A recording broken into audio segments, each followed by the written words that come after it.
E aí, irmãos, graça e paz com vocês, tudo bem? Estamos aqui com a nossa segunda live com o pastor João Flávio Martinez e com o nosso querido irmão Jair Ferreira do Amaral. Saudar meus queridos irmãos aqui, graça e paz, irmão Jair, pastor Flávio, como que vocês estão, tudo bem? Graça e paz, meu irmão, tudo bem? Maravilha, muito bem-vindo aqui para a nossa segunda live, irmão Jair, salve o seu público. Estamos ao vivo simultaneamente aqui no canal do CACP, no meu canal William Jesus e no canal Jair Ferreira do Amaral. Então, meus queridos irmãos presentes nessa live, prazer tê-los aqui conosco e esperamos que haja crescimento, né? Crescimento, amadurecimento, consciência e sabedoria para viver a vida cristã. Maravilha.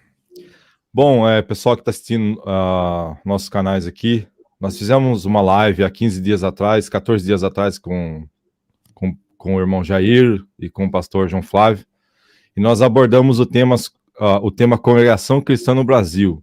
É uma seita? E hoje nós vamos continuar esse assunto. O assunto aqui nesse canal é falar das seitas, né? E a Congregação Cristã no Brasil, infelizmente, é uma seita. Fiz parte dessa igreja por 42 anos. E a pergunta que eu vou começar aqui para os nossos queridos irmãos: quem governa as seitas? É simplesmente um equívoco, uma simplicidade, um erro de interpretação da Bíblia? Ou realmente o diabo está por trás do governo dessas seitas? O que vocês acham, meus queridos? Quem quer começar? Você quer que eu comece? Por favor, irmão. Bom, primeiro, irmão William, você falou que ficou 42 anos dentro da congregação, então você nasceu lá, é isso? Eu tinha 7 meses de idade, praticamente.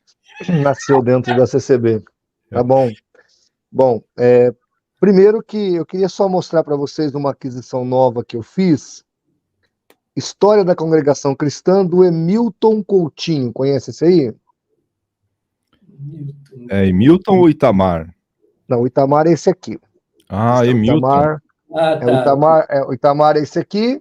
Uhum. Tá vendo aí? Tô vendo. Um é do Itamar, o outro é do Coutinho. O Itamar é meu amigo, o Itamar conversa bastante comigo, um menino extremamente inteligente, culto, bom de conversar, não é uma pessoa ignorante. E parece que ele tem uma outra facção, outro ramo da Argentina, da igreja fundada por Luiz Franciscon. E esse outro aqui eu adquiri agora, chegou essa semana, eu comecei a lê-lo, e aqui dá para a gente perceber, no caso da CCB, que ela nasce de uma certa confusão dentro da igreja presbiteriana italiana nos Estados Unidos. Segundo este autor aqui, era uma igreja meia desorientada. Por isso que aconteceu tudo que aconteceu lá. Geralmente, eclesiasticamente falando, a igreja presbiteriana é uma igreja muito bem edificada, bem alicerçada, mas, por este livro aqui, pelo que ele fala aqui, a igreja presbiteriana italiana, da qual Luiz Francisco era membro, era uma igreja que tinha muitas controvérsias, contradições, enfim, não era muito ortodoxa. Daí, então, nós temos aí o pavio que vai estourar e vai nascer a Congregação Cristã no Brasil. Obviamente que as seitas, veja, aqui eu estou colocando, William, a minha cosmovisão de apologista, já de quase 26 anos de apologética. Dentro das seitas nós temos um caldeirão. Primeiro, obviamente, o erro teológico, a heresia em si, que é o desvio ou desvirtuamento da palavra de Deus. Então esse é o primeiro ingrediente que vai no caldeirão do capeta aí, esse caldeirão do diabo, que é o mundo sectário. Depois nós temos a carnalidade humana. Quando Paulo fala que os coríntios, eles eram pessoas carnais, ele também vai dizer que entre eles havia heresia. Logo, o que podemos entender claramente é que a heresia, ela está atrelada à carnalidade, ou seja, aos pensamentos, às vaidades humanas. Você vê muita coisa aí de heresia que está realmente dentro do coração vaidoso do homem. Então, a teologia é uma teologia carnal, é uma teologia humana, é uma teologia que exalta o homem e coloca Deus de escanteio, coloca a palavra de Deus de lado. E, por fim, nós temos o terceiro ingrediente, que é, obviamente, o diabo e seus demônios, que tem todo o interesse em toda a confusão possível. Por isso que nós vemos aí grande confusão no meio religioso, porque a ideia é relativizar a tal ponto para que a religião do anticristo possa reinar. E eu acho que isso aí, o diabo está tendo grande êxito nessa confusão babilônica que está acontecendo no mundo religioso. Então, recapitulando, você perguntou sobre de onde vem, né, o mundo sectário, as heresias, as seitas, etc. e tal. Então, primeiro, do desvio teológico, a heresia em si.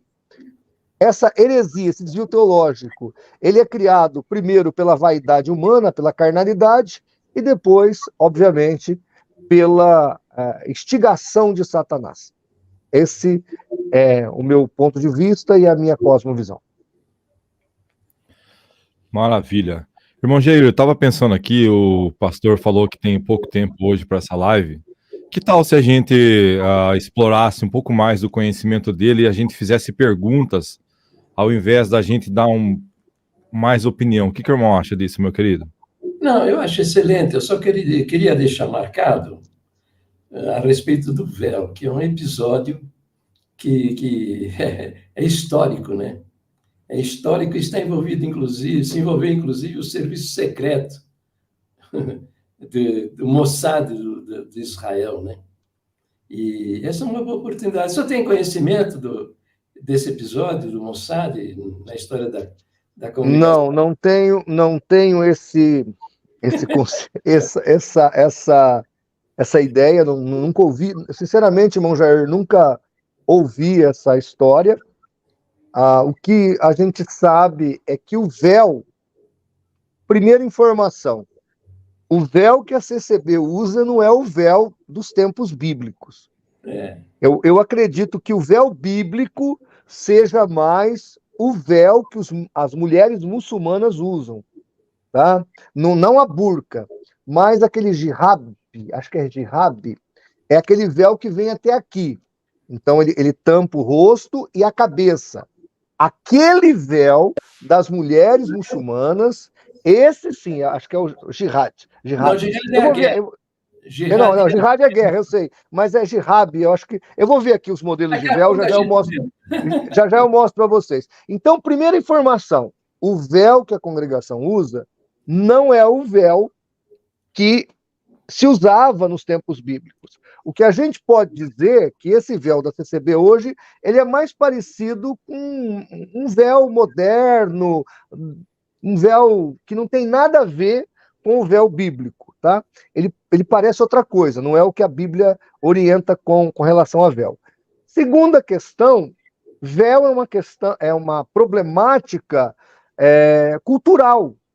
Porque lá em Gênesis, nós temos a nora de Judá, já que ele não quis deixar descendente entre seus filhos para ela se coloca de prostituta, sabendo que o sogro ou ex-sogro, ele cometia de vez em quando algumas fornicações, e ela então o ilude para conseguir ficar grávida, se vestindo de prostituta, cobrindo-se com o véu.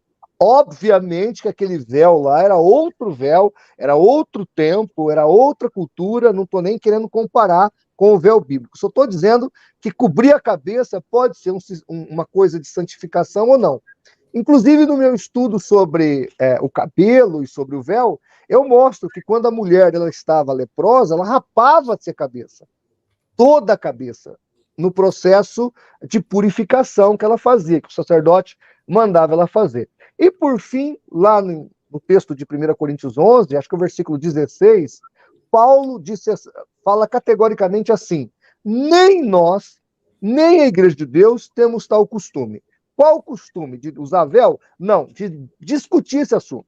porque é um assunto vencido, não é um assunto que vale a pena, não é um assunto que tem a ver com salvação, não é um assunto que tem a ver com nada, tem a ver com cultura. E, por fim, lá aparece o texto, por causa dos anjos. Então, ali, essa é uma pegadinha que o pessoal pega, olha, e mistifica o véu, né? Dá aquela mistificada no véu. Então o véu realmente é importante, porque os anjos fazem questão que as mulheres usam véu. Não, não tem nada disso. Quando o texto cita os anjos, está falando do culto. Ali, Coríntio, está falando do culto, da liturgia. Dentro do contexto litúrgico, tem que haver uma respeitabilidade. E as mulheres que não usavam véu naquele tempo eram as prostitutas, não é nem prostituta, seriam as sacerdotisas sexuais do templo. Então, essas mulheres que andavam sem véu. E, obviamente, para se prostituir com os homens que iam até o templo. Logo, uma pessoa, uma mulher de boa reputação, não andaria com o seu rosto totalmente descoberto, porque ali havia uma respeitabilidade neste aspecto cultural.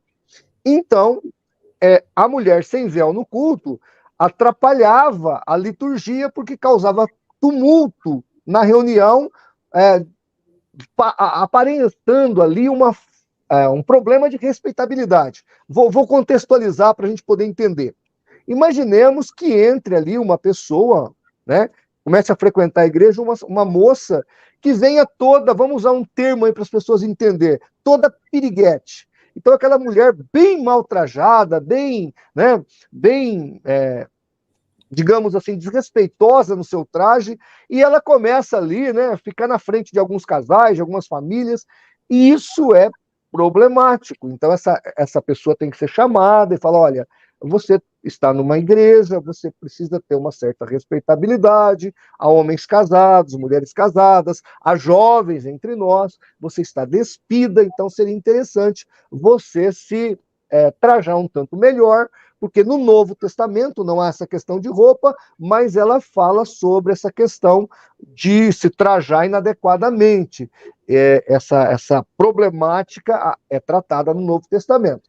Então, esse contexto do véu, nós poderíamos colocar hoje como uma mulher que entra bem indiscretamente na vestimenta, causando tumulto dentro da igreja. Então, esse seria o contexto do véu, por isso, por causa dos anjos. Iria atrapalhar o culto e, segundo a Bíblia, os anjos, parece-nos que tem ali, com o culto, uma certa proteção daquele lugar ou daquele momento, e eles entendem que aquilo ali é um momento santo e tem que haver respeitabilidade. Parece que é esse o contexto do texto, e não isso que, às vezes, a congregação quer dar. Antes de eu passar para o irmão Jair, eu quero só comentar uma última questão sobre o véu.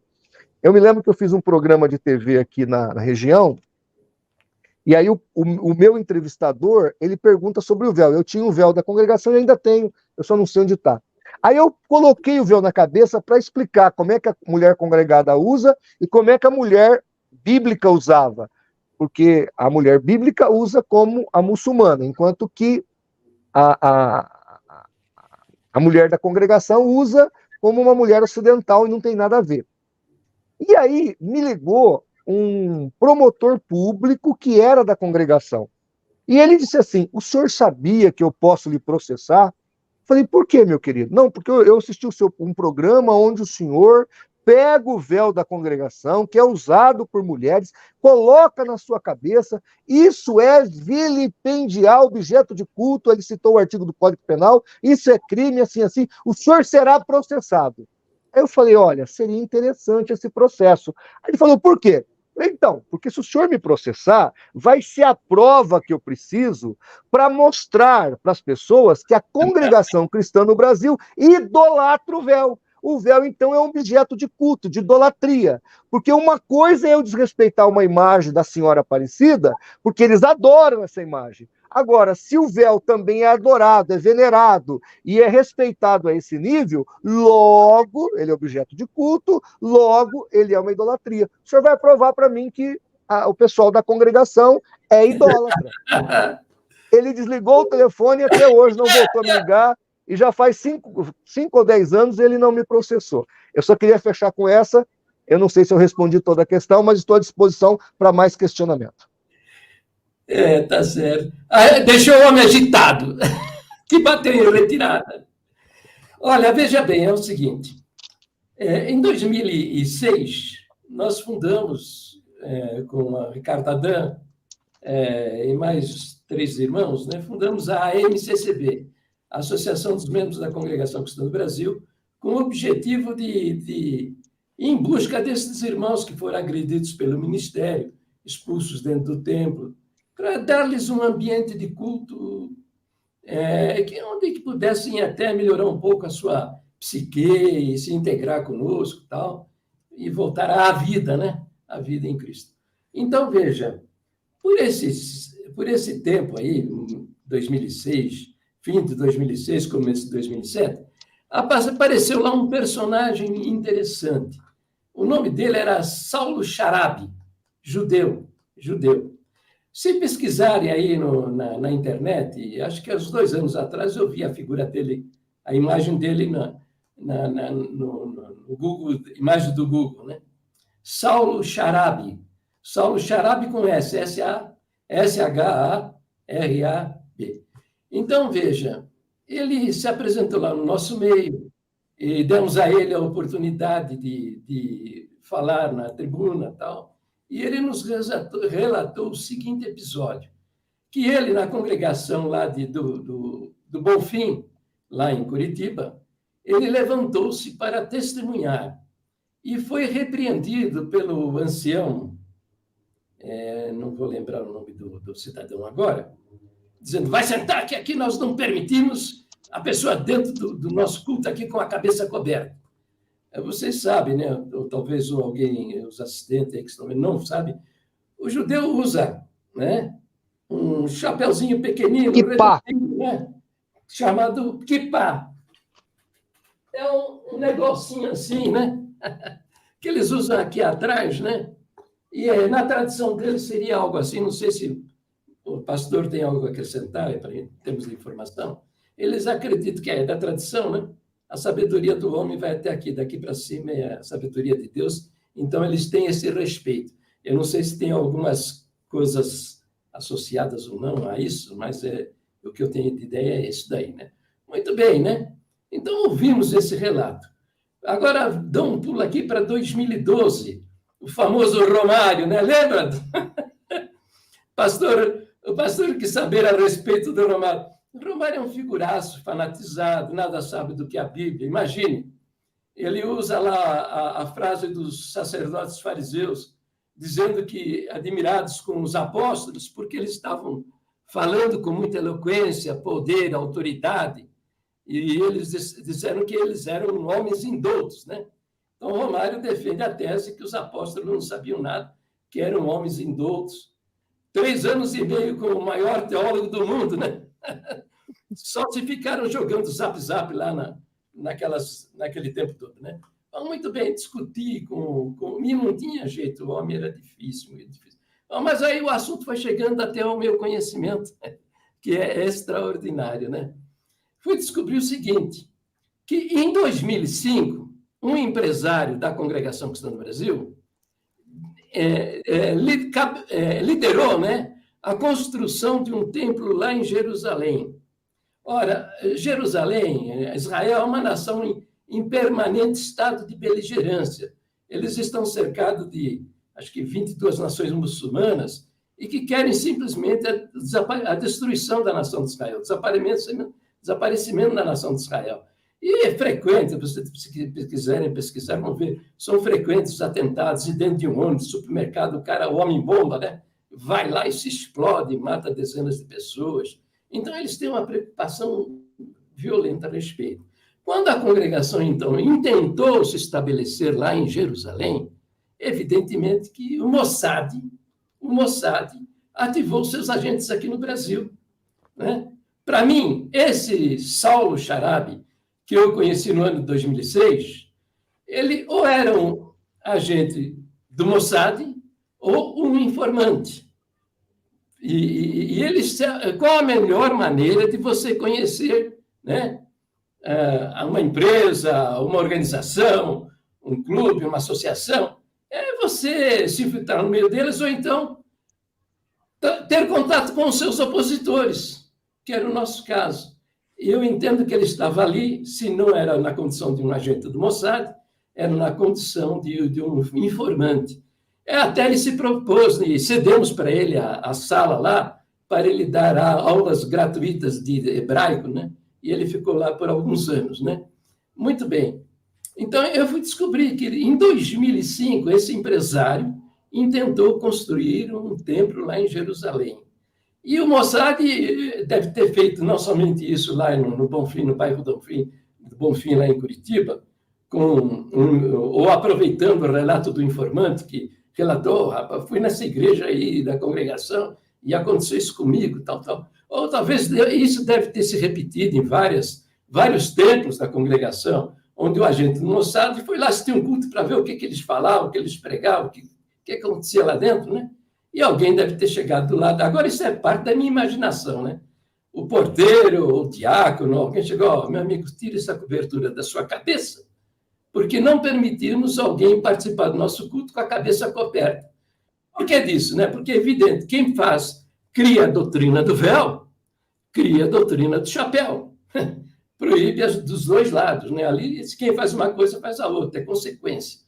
E esse camarada deve ter botado no seu relatório para o chefe lá do Mossad, lá em Israel, chefe, essa turma aqui são do diabo, porque eles condenam o uso do kippah, imagina, isso daí é um absurdo, é uma blasfêmia contra desta. O outro do lado de lá, do Mossad, deve ser muito mais fanático do que os crentes aqui da congregação com respeito ao véu e chapéu, e deve ter dito, mas é isso mesmo, é isso mesmo.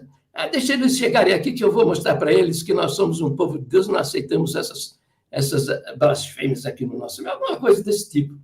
O fato é que as construções do templo lá em Jerusalém, a construção do templo de Jerusalém, já estava terminado o alicerce, só levantar as paredes já, né? Os alicerces. Lá é diferente daqui, agora vocês estão percebendo aí pelas notícias lá da guerra Israel-Hamas, né? Que em Jerusalém todos os prédios têm abrigos seguros para as pessoas se protegerem. Por quê? Por causa disso. Então, um templo onde reúne pessoas, dezenas, centenas de pessoas, tem que ser construído com normas de segurança muito... São aquelas paredes fortes, enormes, né, para resistir bombas, né? Então, o exército de Israel, com jipe lotado de soldados e tratores também. Soldados meteram o pessoal da congregação que estava trabalhando na construção, meteram na parede, e se alguém abrisse o bico, era capaz de meter bala em cima deles, e botaram tudo no chão. Botaram tudo no chão. Bem, e daí o pessoal aqui, o Brás, né, aqui em São Paulo, foram lá em 5 diáconos, né, para conversar com a nação, com a prefeitura de Jerusalém, para conseguir a liberação, né, da construção do templo. E o que eles conseguiram foi apenas isso. Eles poderiam erigir uma tenda, né, e permanecer usando a tenda durante 3 meses. Fim desses 3 meses, 90 dias, deveriam pôr a tenda no chão, fazer provas fotográficas que as instruções da prefeitura haviam sido atendidas, aguardar, né, fazer requerimento, aguardar a liberação, a autorização, para depois erigir a tenda e voltar a se reunir dentro da tenda. Eu tenho vídeos relatando todos esses episódios, com fotografias, tudo. Depois eu mando para o pastor Martinez, né? Bem, eu tenho um relato também do Fioravante Cortez, que era o ancião que atendia os cultos lá em Jerusalém durante o estabelecimento da construção e depois da permanência na tenda.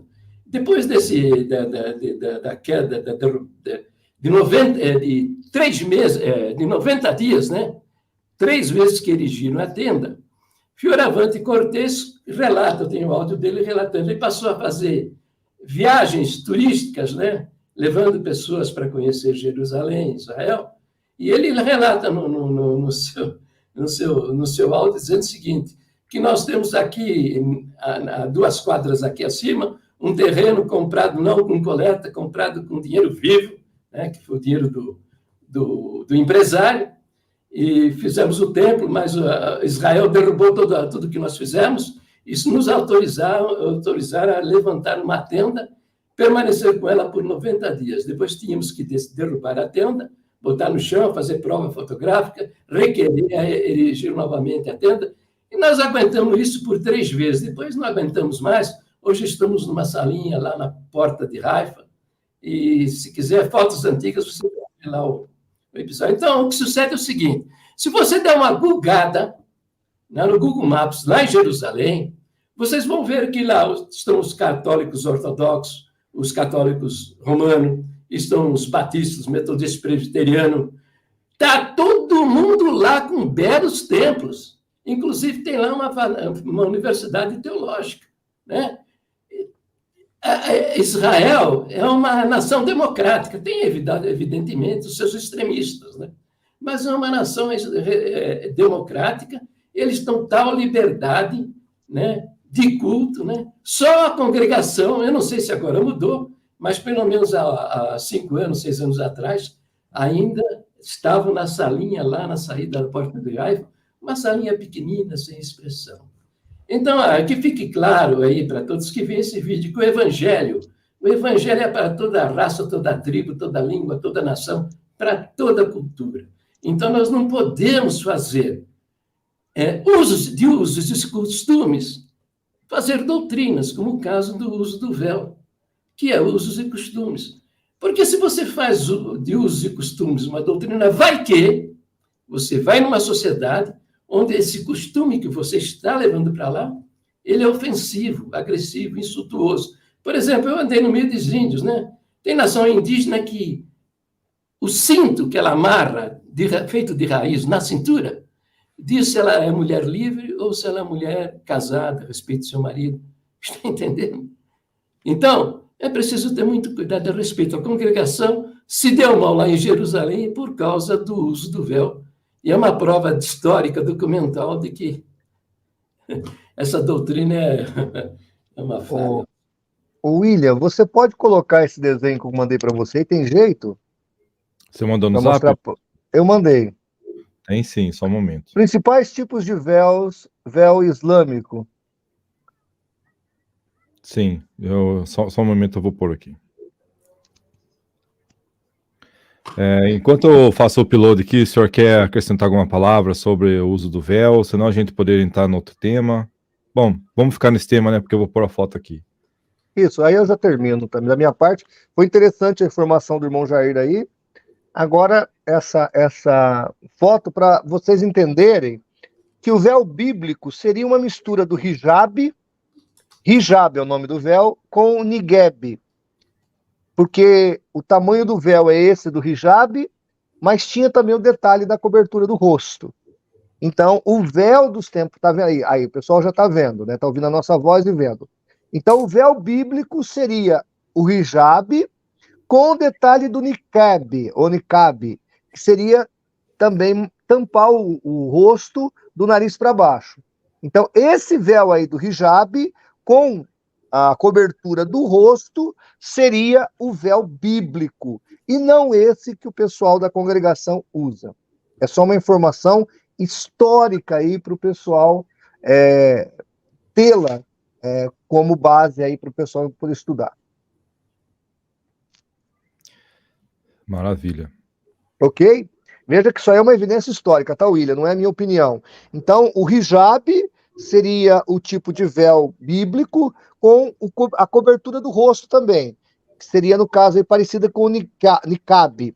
Então, o niqab e o hijab, essa mistura desses dois véus islâmicos, daria o véu bíblico. Logo, os muçulmanos, com os seus véus, são mais bíblicos do que a congregação cristã, com esse véu que eles usam, que é mais um véu ocidental e moderno, e não o véu dos tempos bíblicos. Eu acho que todas as questões aí estão respondidas, né? Tá, realmente tá. Sem contar também, né, pastor, que infelizmente, né, uma coisa tão secundária que não é a base não é salvífico o uso do véu, né? E as pessoas começaram a fazer, de certa forma, colocar pedrinha de enfeite no véu da CCB.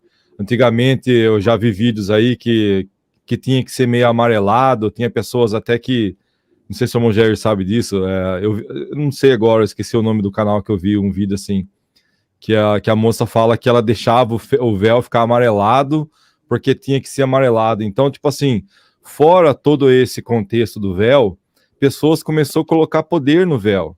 Então, tipo assim, você tá enfermo, pega o véu, passa na enfermidade e Deus cura, sabe? Começou a ficar um misticismo, muita vaidade em cima do véu, Como né? aconteceu com algumas Assembleias de Deus com relação ao cabelo.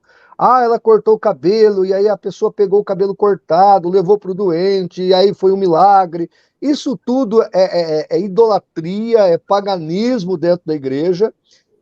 Por exemplo, vou dar um exemplo para você, William, para a gente terminar esse assunto. A Igreja Católica, dependendo do país, as mulheres usam véu dentro do culto. Em outros países, não. Tá entendendo?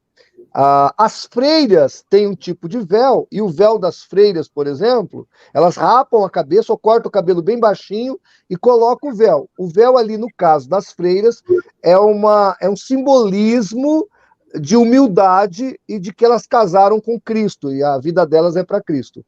Mas, de novo, o véu que é usado hoje aí por algumas igrejas não é o véu dos tempos bíblicos, que, na verdade, dos tempos bíblicos, é mais parecido com o que as mulheres muçulmanas usam. Maravilha. Vamos pular para o próximo assunto? Vamos. Para nós ganhar tempo, que o pastor tem compromisso.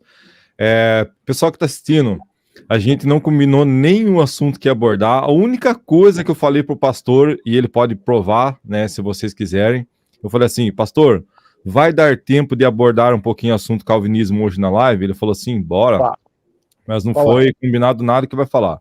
Antes de nós entrarmos nesse assunto, eu recebi muitas mensagens falando que o senhor defende dízimo, e se o senhor gostaria de falar um pouquinho sobre o dízimo, né, e se é bíblico ou se não é, se é uma má interpretação, o que o senhor tem para falar sobre dízimo, pastor? Então vamos lá. Tem alguns vídeos nossos aqui no canal do CACP Vídeos explicando que tipo de dízimo nós acreditamos. Vamos à palavra. Lá em Mateus 23 está escrito assim, Jesus falando que os escribas e fariseus e doutores da lei davam dízimo de tudo, até do endro e do cominho, das sementes. Aí em Mateus 5:20, Jesus fala assim, se a vossa justiça não exceder a dos escribas e fariseus, vocês não têm parte comigo. Então Jesus está dizendo que no reino dele, os seus seguidores, os seus discípulos, eles têm que exceder aos escribas e fariseus. Logo, se os escribas e fariseus eram dizimistas, muito mais eu. Agora, quando você vai para Hebreus, no capítulo 7, lá você vai entender, William, que tipo de dízimo nós damos. Nós, a igreja, não dizimamos o dízimo da lei, nós dizimamos o dízimo de Abraão, que não é um dízimo obrigatório nem uma imposição, é o dízimo da fé. Eu te pergunto, quem pediu o dízimo para Abraão? Ninguém pediu o dízimo para Abraão. Abraão intentou no seu coração de dar o seu dízimo. Ele entendeu que ele tinha que retribuir, e ele assim fez ao Senhor. Então, no Novo Testamento, a igreja de Jesus, ela dizima. Por quê? Porque ela excede aos escribas e fariseus e ela faz pela fé. Porque Deus ama aquele que dá com alegria. Essa alegria aí tem com expressar sua fé, sua adoração, seu respeito a Deus.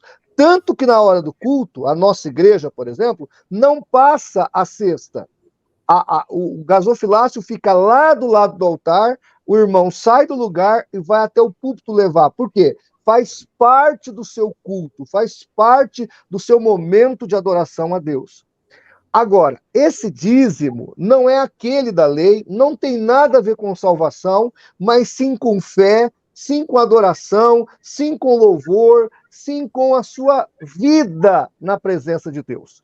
No Novo Testamento, nós não damos apenas 10%. Nós entramos no gasofilácio.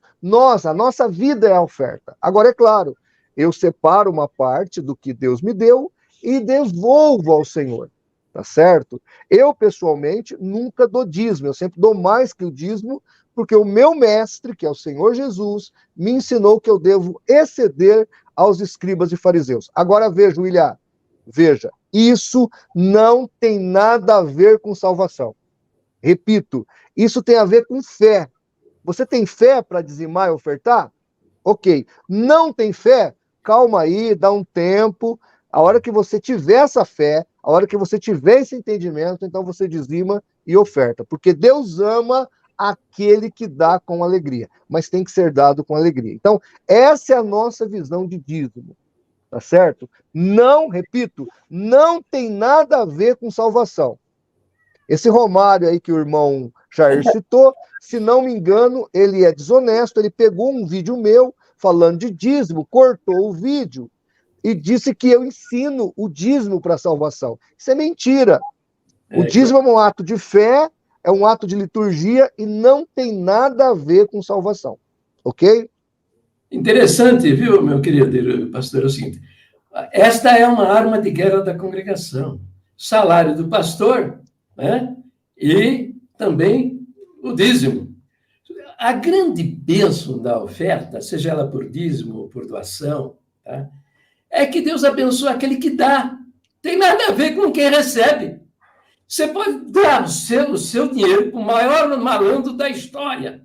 Se você está vendo que aquilo que você fizer vai resultar no benefício das almas, pode ser que não aconteça, porque você não tem condição de saber os meandros disso. Se o cara vai comprar gado, fazenda, comprar mansão, carro importado, com aquele dízimo que ele está dizendo a você que ele vai usar para tal finalidade, e você está vendo alguma coisa linda. E você, espontaneamente, de coração, faz. A bênção vem para você, não vai para ele. Ele não tem nada a ver, ele vai receber o que ele pediu e vai usar mal, e vai dar conta disso. Agora, irmão Jair, só um parênteses. Na nossa igreja, nós somos congregacionais. Então, o que acontece? Todos os gastos da igreja, ele passa por assembleia. Então, não há gastos na nossa igreja, nenhuma moeda sai da igreja sem a igreja ser comunicada. Toda a igreja é comunicada. Os gastos da igreja são relatados. A diretoria, ela pode gastar até certo ponto em questão emergencial, mas ela tem o direito de gastar a manutenção da igreja, mas passou daquilo, tem que ter assembleia, tem que ter comissões, para que o gasto seja feito. Então, na nossa igreja, todos os gastos são, digamos assim, colocados sobre o prisma, sobre os olhos da igreja, e a igreja vota esses gastos. E ainda os gastos que a diretoria faz para a manutenção da igreja tem que ser aprovado pela igreja. Se a Assembleia Geral não aprovar esses gastos, a diretoria tem que devolver o dinheiro. Então é assim que nós trabalhamos. Na nossa igreja não tem jeito de ninguém desviar uma moeda, porque nós trabalhamos com total transparência com os dízimos e as ofertas. Exatamente. Agora, eu estou rindo bastante, porque o nosso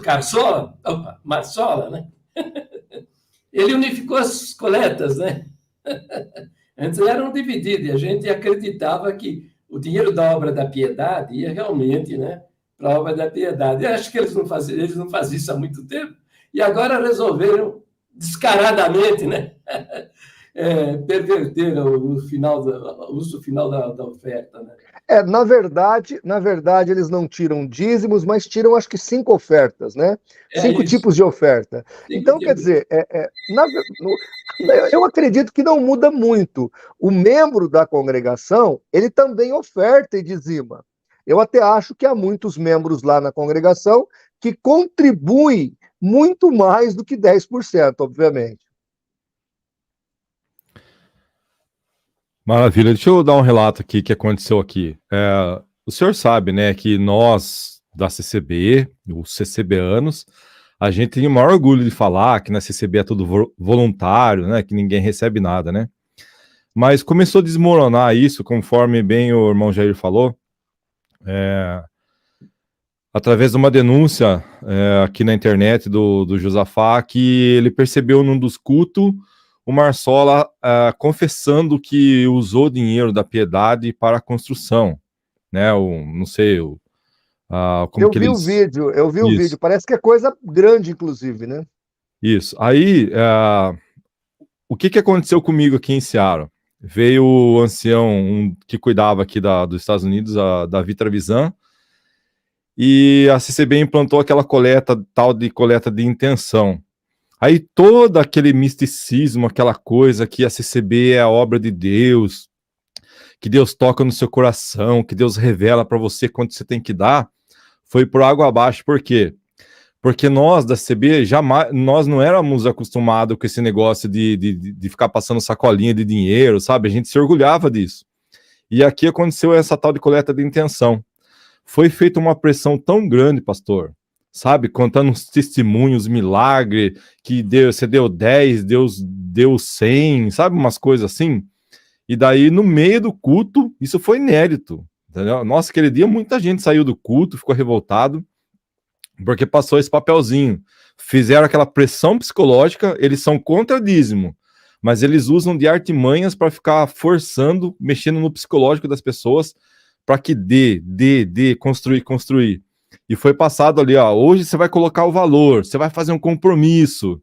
Rapaz, com todo respeito, mas parecia a igreja neopentecostal, a Universal e outras igrejas, entendeu? Então, Deus está permitindo que tudo que o CCBano tem de orgulho da CCB está desmoronando, entendeu? Então, pastor, o CCBano não tem moral para falar de dízimo, de salário. É porque eles são episcopais. Os membros da igreja não acompanham o que acontece com as coletas. Então, independente se é dízimo ou é oferta que é arrecadado, se é arrecadado, até mesmo o nosso Código Civil, ele orienta isso do terceiro setor, que aí está falando do código, terceiro setor, que é a igreja e a associação. O associado tem o direito de saber todos os gastos da instituição. Então, outra coisa, você também não pode fazer uma construção sem a aprovação dos membros da organização ou da associação. Por isso que nós, batistas, e também as igrejas de costume presbiteriano, elas trabalham com a representatividade, aprovando aquilo que será gasto. No sistema congregacional, a igreja toda. No sistema presbiteriano, há ali um grupo eleito. Aquele grupo eleito é que aprova os gastos. Mas, ainda assim, no final do ano, toda aquela gestão que aquele grupo eleito teve é mostrado para a igreja aprovar ou não. Ou seja, somente no sistema episcopal é que o pastor e a diretoria faz do jeito que quer. No sistema presbiteriano e no sistema congregacional, que aqui presbiteriano é um representativo, e no sistema congregacional é coletivo. Desses dois jeitos, toda a igreja participa da gestão. Então, quem contribui, quem dizima, quem oferta, sabe literalmente o que acontece com o seu dinheiro, com o que ele ofertou ali, com as suas contribuições, porque é o que a lei determina, e nós, como igreja, deveríamos fazer isso de maneira transparente, para que todos tenham acesso a essa informação. Até para mudar uma porta, né? Porque assim, na verdade, todo o dinheiro gestacionado, ele precisa ser mostrado. Vou dar um exemplo.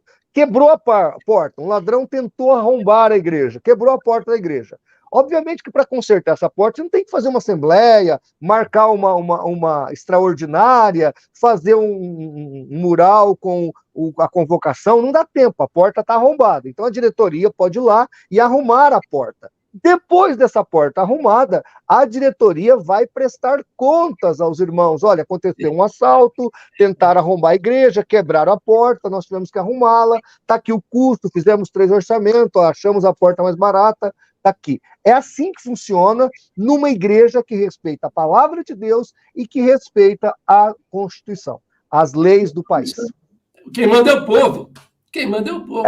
Exatamente, porque a igreja é a eclésia. Não é que quem manda o povo. A autoridade espiritual da igreja é o pastor. Não estou dizendo isso, irmão Jair. O que eu quero dizer é que Existem regras bíblicas para as coisas acontecerem, para que não vire bagunça. Paulo disse, façam tudo com ordem e decência. Logo, se eu tenho um sistema que está ali governando a igreja, este sistema tem que ser respeitado. Agora, a congregação, os congregados teriam que pressionar a presidência para mudar o sistema, para ser com representatividade, que é o sistema presbiteriano, ou para ser congregacional. Aí eles poderiam acompanhar tudo. Pior de tudo, sabe? E acho que até pior do que esse negócio na lei do dinheiro, é que nós não podemos destituir um ancião. Pois é. O cara é um encapetado, filho do diabo, né? Matador de almas, e o povo não pode tirar ele de lá. Então, numa igreja batista ou numa igreja presbiteriana, no sistema presbiteriano, o pastor ou o reverendo tem 5 anos de mandato. Na igreja batista, eu sou eleito pastor da igreja, né, com mandato o quanto tempo a igreja quiser. Mas, todo ano, eu tenho que ser eleito presidente da igreja.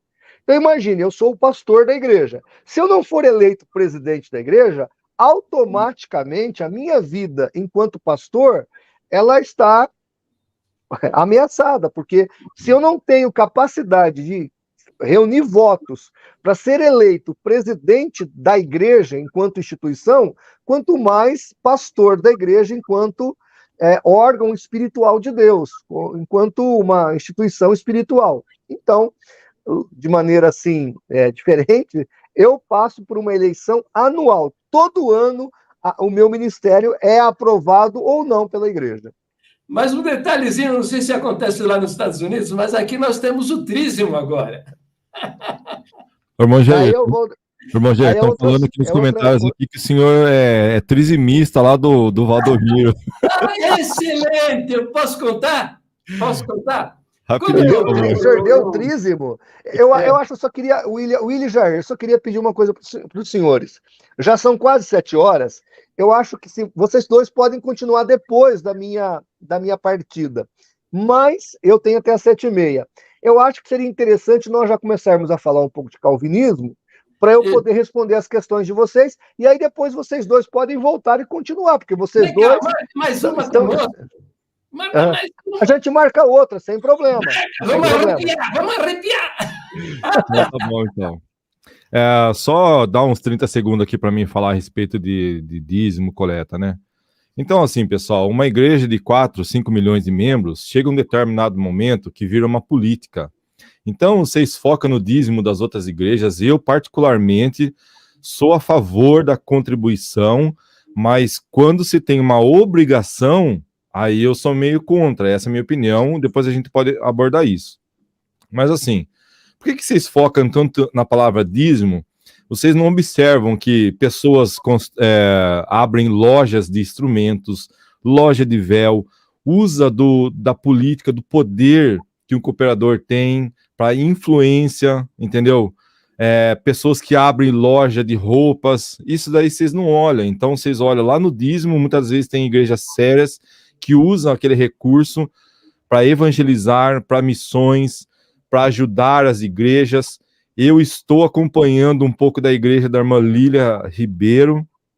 Ela me mostra algumas coisas, e lá tem o dízimo, mas não é uma coisa obrigatória, entendeu? E vocês têm que ver, vocês têm que analisar como que é usado o recurso. Tanto faz coleta e dízimo, é a mesma coisa. Eu sou a favor de contribuir, claro, viu? Tem água para pagar, tem um pastor que se dedica a vida dele ali para estar cuidando das ovelhas.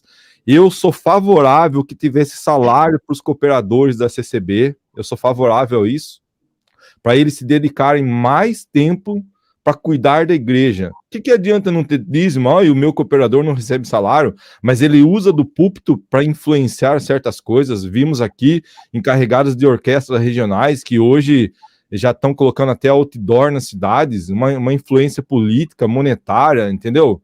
Então, gente, vocês têm que acordar.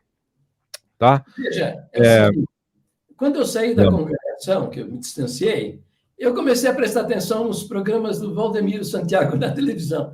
Falei, caramba, vou ver isso de perto. E eu vi duas coisas lá. Um leproso que 15 dias depois voltou, estava livre da lepra, e também 2 meninos cegos que voltaram a ver. E eu nem nunca na minha vida ouvido falar de trízimo. Falei, caramba, o cara estava pedindo trízimo, eu falei, eu quero ver isso aí, que tem que continuar, que é isso. E eu me propus a dar o trízimo para a Igreja Mundial. Ó, para vocês verem que não tem nada a ver com o cara, e nem com a igreja. É a sua atitude, é o seu coração, é isso que vai te retornar para você. Eu me propus dar o trízimo. O que aconteceu comigo é que veio para mim como se fosse o caminhão do Faustão, lembra lá para trás? Tá? Cura de enfermidade, aposentadoria que não recebi, uma árvore imensa dentro do meu quintal que ninguém queria tirar, nem para pagar ia gastar uns 8 mil reais para tirar a árvore, doenças, foi um monte de coisas. Eu não vou relatar aqui para não tomar tempo mais.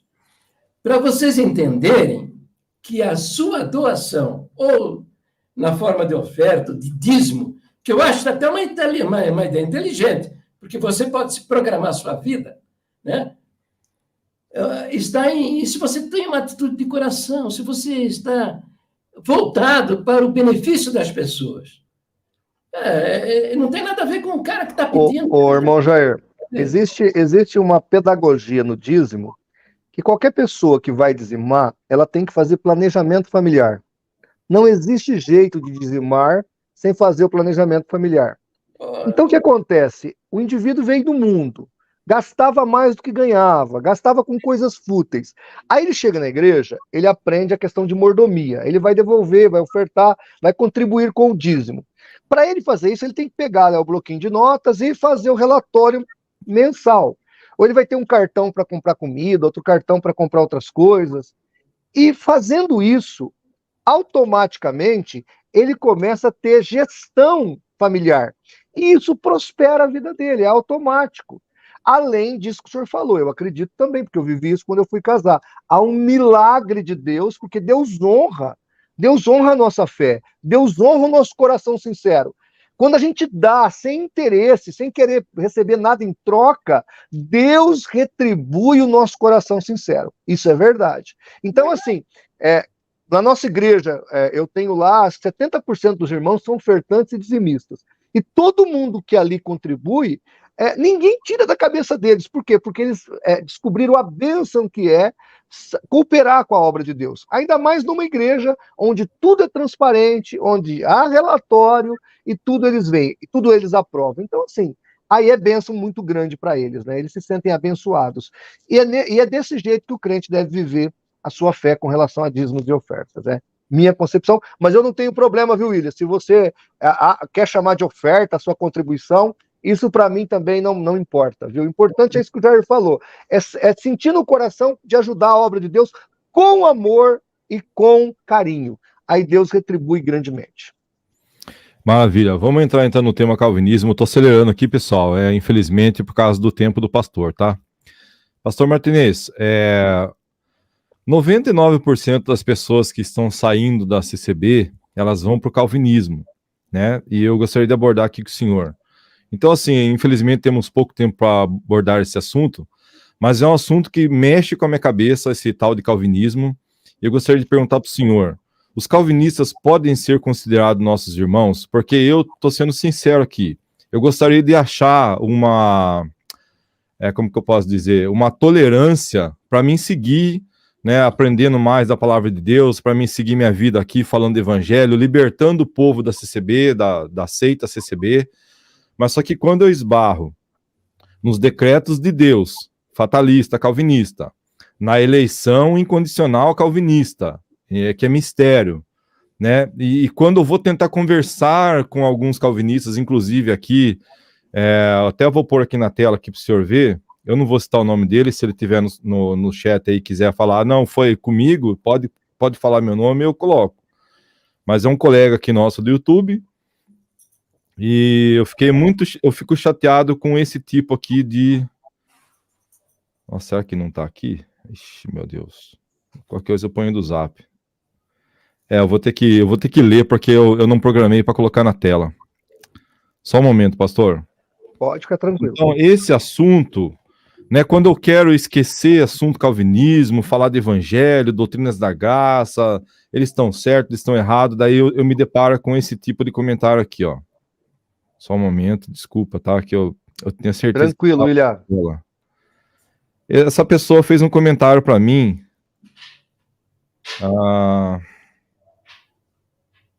Que é assim, ó. Meu Deus, me perdoa, não tava. Pode falar de cabeça mesmo.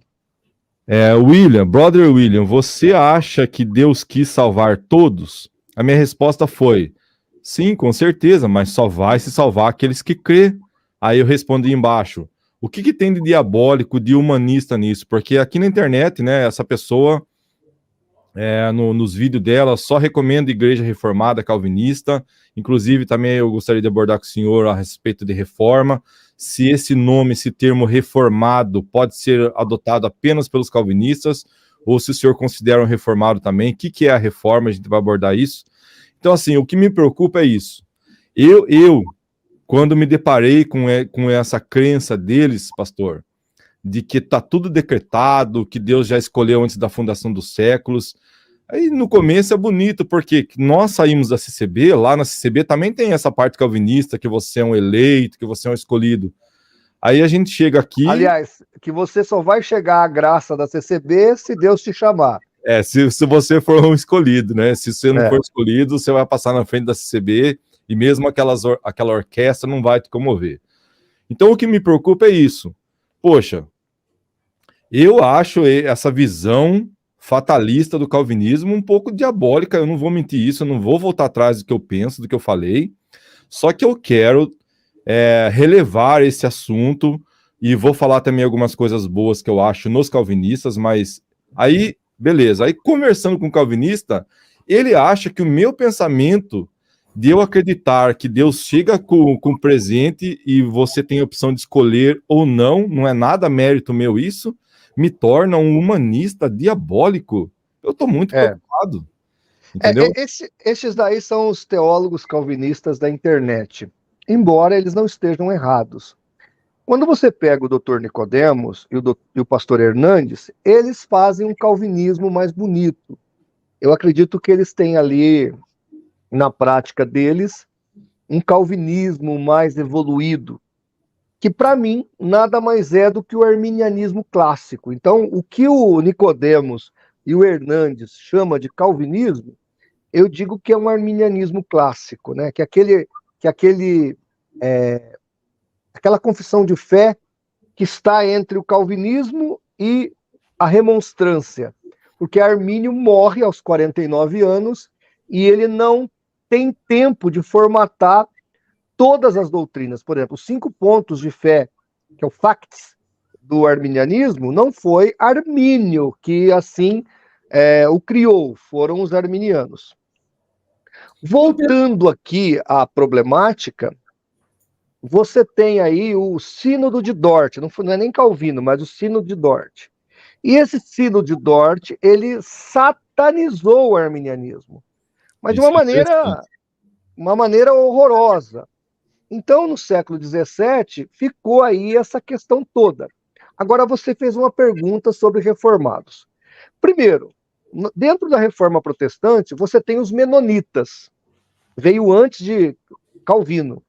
Você tem, além dos menonitas, você tem os anabatistas. Vieram antes de Lutero e Calvino. Então, assim, entre os movimentos de reforma, há muitas, digamos assim, cosmovisões a respeito da soteriologia. Variáveis, os menonitas, por exemplo, é muito próximo do que creem hoje os batistas e muito próximo do que acreditavam os pais da igreja antes de Agostinho, antes do agostinianismo, porque, na verdade, nós não temos calvinismo. O que a gente chama de calvinismo no meio protestante é o agostinianismo, ou o tomismo dentro da Igreja Católica. É óbvio que, William, existem questões que nem os arminianos, nem os calvinistas conseguirão responder. Tem muita coisa que é Deuteronômio 29, tem muita coisa que a nossa capacidade humana ela é finita, ela é resumida, então, obviamente, que nós não vamos entender todas as coisas. Com relação à afinidade de alguns cecebistas com as igrejas mais de linha calvinista, isso tem a ver justamente com esse processo que está dentro da congregação, porque Luiz Franciscon, ele tinha essa cosmovisão, e isso, de certa maneira, está nos cânticos, está nos mitos dentro da congregação. É óbvio que a congregação cristã no Brasil não sabe o que é calvinismo, não sabe o que é o arminianismo, não sabe o que é o wesleyanismo, e muito menos entende tudo isso. Eu vi o último ponto de fé deles agora, tratando disso, então eles fazem uma confusão toda, eles não têm um mínimo de noção quais são essas visões. Eu aqui, resumidamente, explico para você. O calvinismo vai dizer o seguinte, que nós temos dois grupos de pessoas, os salvos e os perdidos. Deus, então, decreta, antes da fundação do mundo, quem vai ser salvo, quem vai ser perdido. E quando você pergunta para o Calvino ou para o calvinista por que Deus fez isso, ele diz que é mistério. Não se sabe porque Deus escolheu um pequeno grupo para ir para o céu e um grande grupo para ir para o inferno. Aí nós temos os arminianos clássicos, que vai falar identicamente como Calvino, que é um pequeno grupo para ir para o céu e um grande grupo que vai para o inferno. Mas aí Armínio vai falar de presciência. O que é presciência? É o fato de Deus saber antes de acontecer. Então Deus, prevendo a fé dos eleitos, ele faz o quê? Ele elege. E prevendo a incredulidade dos infiéis, ele os condena. Mas, quando você analisa o arminianismo clássico, a culpa é da negatividade ou da negação do homem em relação à graça. Depois nós temos um homem chamado John Wesley, que vai trazer uma outra cosmovisão. Então, na verdade, Deus não salvou ninguém antes de nascer, ou elegeu ninguém antes de nascer. O que Deus fez foi decretar que ele iria ter uma igreja. Aí o John Wesley vai usar o exemplo do navio. Está determinado um navio que vai sair de Londres, na Inglaterra, em direção a Nova York, nos Estados Unidos. O navio está decretado. Quem vai entrar no navio, aí é livre-arbítrio, ou livre-agência, como queira falar, aí tem a ver com a escolha da graça ser ou não resistida. Tá? Então, essa é a visão wesleyana. Estas três visões, ao meu ver, não comprometem a salvação de ninguém. Eu acredito que o que pensa como Calvino está salvo, o que pensa como Armínio está salvo, e o que pensa como Wesley está salvo. Isso é muito bom o senhor falar isso, pastor. Isso. Mas não existe nenhum concílio arminiano condenando os calvinistas. Não existe. Não existe nenhum concílio wesleyano que se reuniram e declararam o calvinismo uma seita herética e tal, que vai para o inferno. Não existe. Agora, o que existe é um decreto horrível, como o Calvino disse, que é uma coisa abominável, e aqui eu vou te fazer uma pergunta, eu vou descobrir agora, eu vou fazer o teste para você e para o irmão Jair, para ver se vocês são calvinistas ou arminianos. Vamos imaginar as atrocidades que o Hamas fez lá com Israel. Eles mataram 49 crianças. Entre as atrocidades que eles fizeram com as crianças, eles decapitaram essas crianças e os bebês eles colocaram dentro de micro-ondas, ligaram o micro-ondas e a criança foi assada, cozida por um micro-ondas. Viva! Criança viva. Eu vou te perguntar, William, você crê num Deus que decretou que isso aí fosse feito e sentiu prazer nisso? Você acredita nesse Deus? De jeito nenhum. Pois é, então você não é calvinista, porque o Deus calvinista faz isso. A visão de Deus no calvinismo diz o seguinte, João Calvino, sobre um homem, um mercador que estava com uma caravana, ele se perde da sua caravana, é encontrado por salteadores, ele é decapitado, morto e roubado. Diz João Calvino, Deus não somente anteviu, como determinou tudo aquilo que ia acontecer para o seu beneplácito, ou seja, para o seu prazer.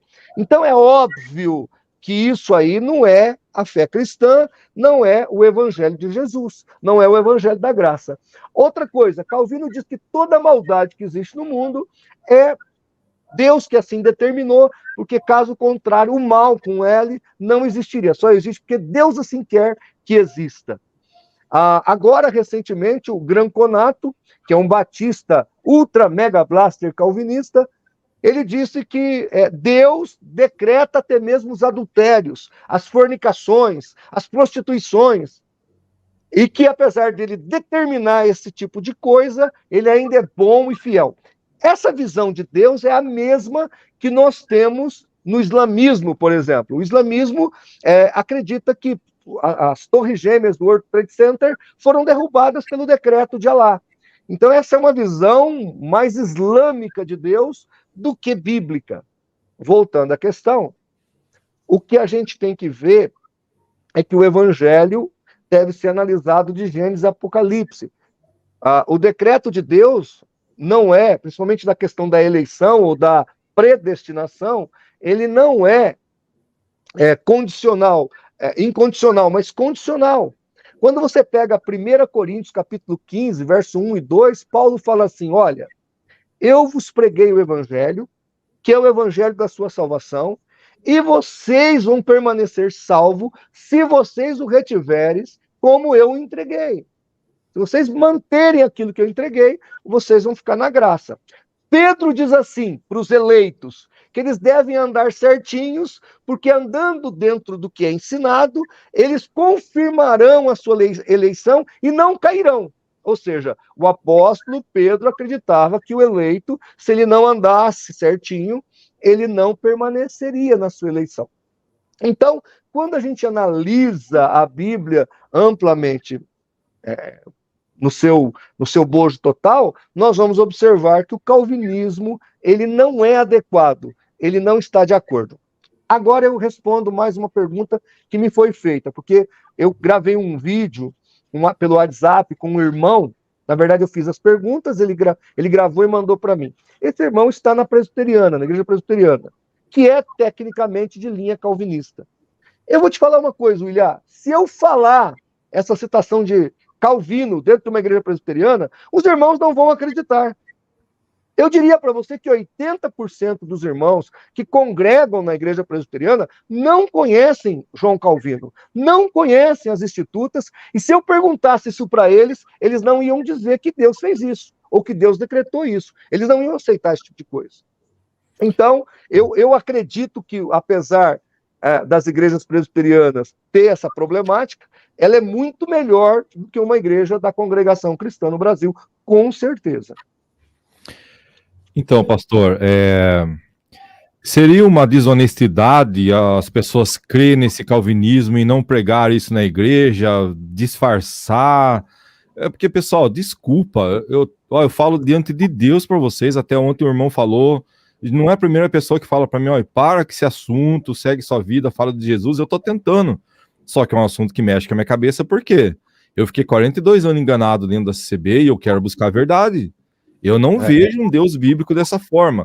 Mas a minha questão aqui principal, pastor, eu estou tentando acelerar aqui o máximo, que eu sei que o senhor já está prestes a sair, mas qual tipo de calvinismo ou de calvinista que então que eu posso considerar como irmão, e desde que eles estejam falando de Jesus Cristo, de evangelho, porque eu vou fazer uma justiça aqui.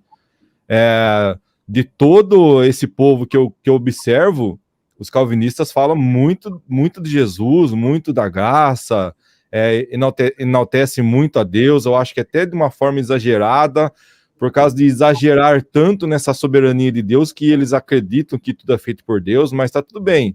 Então, como o senhor falou, entre CCB e entre calvinismo... Não, eu não disse isso. Eu disse que entre a congregação e a presbiteriana... a presbiteriana. Eu vou te contar aqui um particular, mas não espalha, não. Eu conheço muitos reverendos que são reverendos presbiterianos e que não são calvinistas. E que não querem ver Calvino de jeito nenhum. Para eles, Calvino é abjeto. Então, assim, é que eles não podem publicar isso lá porque eles são excluídos. Mas tem muitos reverendos que eu conheço, que são meus amigos, que acham isso que eu acabei de te falar, que é abjeto, que eles discordam visceralmente contra isso. Mas lá dentro não pode falar. Tanto que se você ouvir o Nicodemos e o Hernandes pregando, é livre-arbítrio, é livre escolha, você tem que aceitar Jesus, cuidado para não tropeçar na sua fé. O que eles pregam é tudo arminianismo. Eles não pregam calvinismo.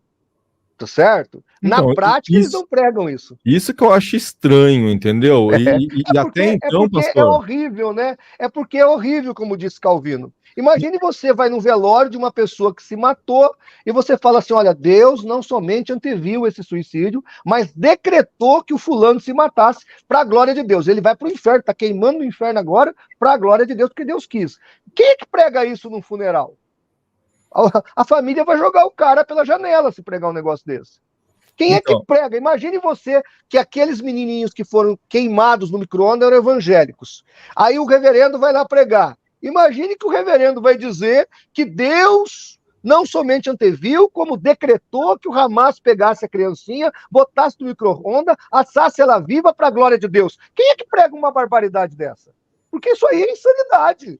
Não tem a ver com o amor de Deus. Isso aí é transformação. Como disse Suzana Wesley, se a pessoa faz isso, amando de Deus, Deus é pior do que o diabo. Isso é Suzana Wesley que diz. Então essa visão que eles têm de Deus é extremamente equivocada. Eles exageram na soberania de Deus e esquecem do amor de Deus. Infelizmente. Então, isso me chama muita atenção, até... Aqui na internet é um telhado de vidro, né? No começo, quando eu me converti, eu lembro o seguinte, que foi me passado, quando a gente começou a abordar assunto calvinismo, arminianismo, eleição, predestinação, essas coisas, eu tenho prova disso, pastor. É uma conversa privada, se a pessoa autorizar, eu mostro. Né? Que quando chegou nesses embates, nesses assuntos, a pessoa fala assim, ó, você é muito novo ainda para tocar nesse assunto. Aí eu falei assim, beleza, não sabia nem o que era. Você escutava Augustus Nicodemos pregar, Hernandes Dias Lopes, até mesmo Paulo Júnior, que inclusive parece muito com o CCBano Paulo Júnior, ele tem até uma cosmovisão dos, como que fala? Pentecostal. Ele é radical, né? E também usa muito pentecostalismo nas pregações deles. Então, é uma maravilha. Nossa, nós começamos a conhecer a palavra de Deus através dessas pregações. O Paulo Júnior, só abrindo um parênteses aqui, o Paulo Júnior também. O cara caiu em adultério, já era para ele, viu? Então não é salvo para sempre. Uma vez salvo. Pois é, a graça é evanescente. Foi-se a graça. Entendi. Então, assim, essas coisas começaram a me chamar a atenção. Porque tudo que eu tenho de dificuldade com as outras coisas, eu tenho muita facilidade de observar as coisas, entendeu? Então, eu quero a verdade. Agora... Eu já te mandei meus PDFs sobre essa temática? Não. Eu vou te encher de PDF depois. Para você ler. Já leu meu livro, Calvinismo Recalcitrante? Não li. Meu Deus do céu, Desculpa, tem que ler meu pastor, livro. Eu vou ler. Poxa, vou mandar para você. Vou te mandar hoje. Beleza. Vou te mandar tudo hoje. Então, quem quiser o meu livro, quem quiser material sobre calvinismo, é só chamar no Zap, no 17 98817 8448, que eu mando um monte de livros sobre calvinismo versus arminianismo. E aí a pessoa lê e analisa os fatos. Então, deixa eu só concluir aqui rapidinho. Então, o que acontece é isso. Mas a minha pergunta principal, que a gente não tem tempo, eu sei que esse assunto já é uma discussão de 500 anos. Não, é de 1500. Essa problemática começou lá com Agostinho. Antes do Agostinho não tinha esse problema. Então, em 400 e pouco, lá começa essa problemática, quando ele vai querer refutar algumas teses contrárias. E aí o Pelágio vai mudar a cabeça dele, porque ele vai se debater com o Pelágio, e para combater o pelagianismo, ele vai negar até o livre-arbítrio, que ele escreveu um livro para dizer que o homem tem livre-arbítrio, e o próprio Agostinho fala, se o homem não tem livre-arbítrio, Deus é autor do pecado. E o Granconato falou esses dias que Deus é autor do pecado mesmo, e o calvinismo fala isso mesmo. Então, o que acontece? Começou com Agostinho. Antes de Agostinho, a igreja cria em livre-arbítrio, a responsabilidade é humana, e aceitar a graça ou não tem nada a ver com obras. Aliás, Romanos capítulo 4 deixa claro que a fé de Abraão é contrária às suas próprias obras. Então, fé, receber a graça, aceitar o que Jesus fez, é graça, é fé, não tem nada a ver com obras. Prossiga, William, desculpa aí. Não, tudo bem. Eu estou tentando acelerar aqui por causa do tempo do senhor, mas, nossa, esse assunto é gostoso conversar, enfim. Então, assim, a minha maior preocupação é que tem coisa boa no calvinismo, a reforma protestante, nós devemos algum crédito para eles são importantes. A João Ferreira de Almeida, se não me falha a memória, parece que foi traduzida e o João Ferreira de Almeida era calvinista. Isso, é importante notar isso. Muitos versículos bíblicos que estão na nossa tradução está truncado no calvinismo, porque o João Ferreira era calvinista. Por exemplo, João 3,16. Porque Deus amou o mundo de tal maneira que deu o seu Filho unigênito para que todo aquele que nele crê não pereça, mas tenha vida eterna. No grego, e o pastor Vailate explica isso, está escrito assim, para que todo aquele que nele continuar crendo tenha vida eterna. Aí quando você vai para Apocalipse 2, 10 e 11, está escrito assim, ser fiel até a morte e dar-te-ei a coroa da vida. Aquele que for fiel não sofrerá o dano da segunda morte. E ali, sofrer o dano da morte é morrer diante da espada ou morrer diante da longevidade, mas com fidelidade. Então, assim, nós vamos observar em vários aspectos o texto grego. Ele poderia ter duas opções, uma opção arminiana e uma opção calvinista. O João Ferreira joga no calvinismo. Então, nós temos a nossa Bíblia, ela tem um defeito de tradução. Não está errado, mas veja, tem duas opções. Quem vai determinar essa opção? O contexto geral. Se o João Ferreira é calvinista, qual é o contexto que vai mudar o coração, vai moldar a tradução dele? A versão calvinista. Por isso que nós temos aí textos que nos deixam em grande dificuldade, porque na verdade não está assim no grego, mas está assim na tradução João Ferreira de Almeida. Entendi. Eu vou deixar o irmão Jair falar um pouquinho, nós aqui agora 2h26 aqui para mim. Eu vou ser rapidinho, tá? Aí a hora que o pastor Martins quiser sair, o senhor fala, e vamos fazer uma terceira live. Eu não sou estudioso nessa questão, porque isso aí é terrível, né? Inclusive, nós estamos vivendo um momento que a congregação está se defendendo usando o argumento do calvinismo, né? E que é um argumento que é uma narrativa que eles estão criando, né? Para poder se justificar no meio da comunidade cristã da congregação. Mas eu vivo confortável com isso, tá? Esses decretos que a gente vê aí, Deus determinando, predestinou, de antemão conheceu, elegeu, etc. Isso faz parte da economia de Deus. Pertence a Ele, porque se admitir que Deus não sabe todas as coisas, que Ele não tem conhecimento do que iria acontecer, do que está acontecendo, não admitir. É um Deus que pode ficar surpreso com as coisas que acontecem. Puxa, isso chama teísmo, aí é o outro extremo, chama teísmo aberto, irmão Jair. Achar que, puxa vida, olha aí o João Martins, nunca achei que esse camarada aí ia ser um crente, um pastor de uma igreja. Me surpreendeu, isso não acontece. Então, esses versos que nós encontramos lá em Efésios, Romanos, para mim está dentro desta visão que Deus vê a eternidade como você está vendo essa aliança, entende? Você vê tudo, ele vê tudo de uma vez. Diferente de se nós, um átomo de ouro inserido aqui na aliança, nós olharíamos um pouquinho para lá, veríamos um pouco do nosso futuro para cá, um pouquinho do nosso passado, e só isso. Então, a gente querer compreender a grandiosidade disso é infantil, é um absurdo. O fato é que eu entendo o seguinte, são duas doutrinas irmãs, sabe? Como se fossem com seus extremos, né? Tem o calvinista que está aqui nesta ponta e tem o arminiano que está aqui nesta ponta aqui, tá?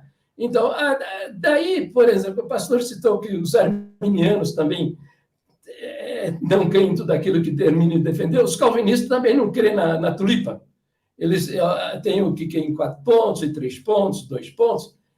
Eu estou nesse meio aí, eu não sei aonde, exatamente, não sei aonde, tá? Eu entendo e fico confortável de ter certeza absoluta da minha salvação, porque quem disse isso é o Senhor Jesus. Amém. O Verbo. Mas eu, irmão Jair, mas eu sou calvinista, mas eu sou de 0 ponto. Mas eu sou calvinista, mas de 0 ponto, 0 ponto. Ainda bem que você empatou comigo. Porque agora, veja, eu estou preocupadíssimo, mas preocupadíssimo, porque eu estou vendo aqui vídeos condenando, por exemplo, os presbiterianos batizar crianças, né? Dizendo que o pessoal que está saindo da congregação está indo por meio dos presbiterianos, que batizam crianças e tal, essa coisa toda, estão fazendo carga em cima das pessoas que se dissociam da congregação em função e apontam isso como um erro teológico, né? Que o presbiteriano faz isso por causa de uma aliança lá de Abraão e tal. Eles têm um outro conceito. É que eles são aliancistas. Exatamente. Eles são aliancistas.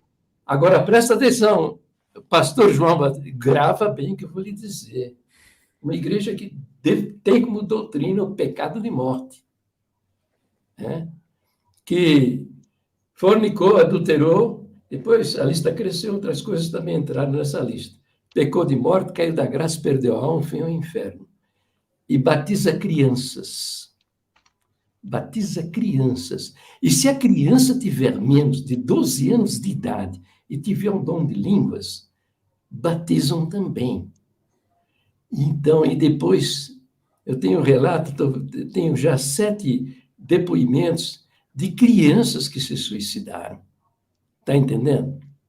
Então, estou marcando neste vídeo, esse episódio, vou fazer um vídeo a respeito.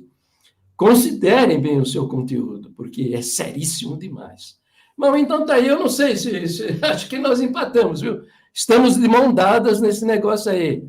Nós estamos aqui embaixo, porque eu confortável, seguro, tranquilo, vou viver em glória, mas não me esqueço. Poderia até considerar nessas crianças que se suicidam, porque aos 12 anos fornicaram e se suicidaram. Era do diabo mesmo, morreu, vai para o inferno. Não, William, irmão Jair, tem um livro que eu queria indicar para vocês, chama-se O Mecanismo da Salvação. Silas Daniel, da editora CPAD. Então ele vai explicar o mecanismo, porque na verdade o calvinismo, o arminianismo, o wesleyanismo é o jeito que se vê a salvação, o processo. Então esse livro, O Mecanismo da Salvação, ele é muito bom, do Silas Daniel, e ele, eu não tenho o PDF, porque ele não tem PDF, é só o livro físico, tem na editora CPAD, custa barato esse livro. É um livro interessante. Oi? Eu falo pedindo ao William para anotar nos comentários. Isso. Chama-se O Mecanismo da Salvação, pastor Silas Daniel. Então é importante vocês lerem.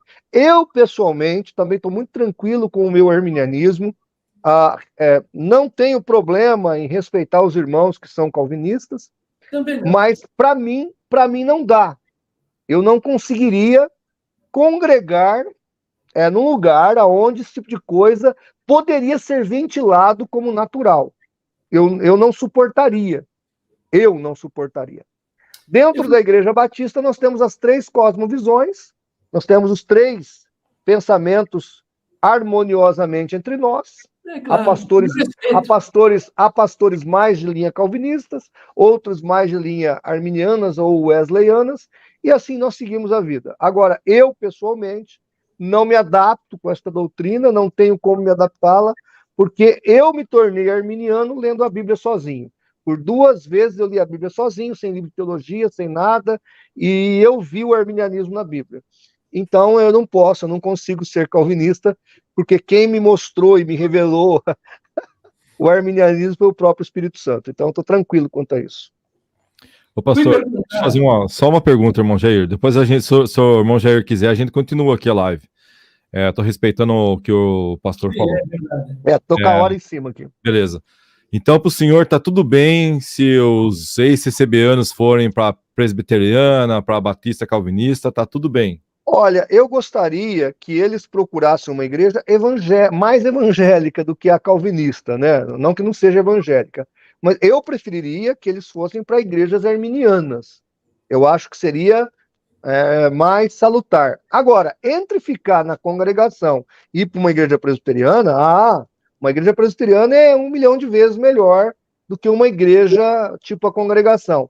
E outra coisa, William, se você for numa igreja presbiteriana, você não vai ouvir calvinismo.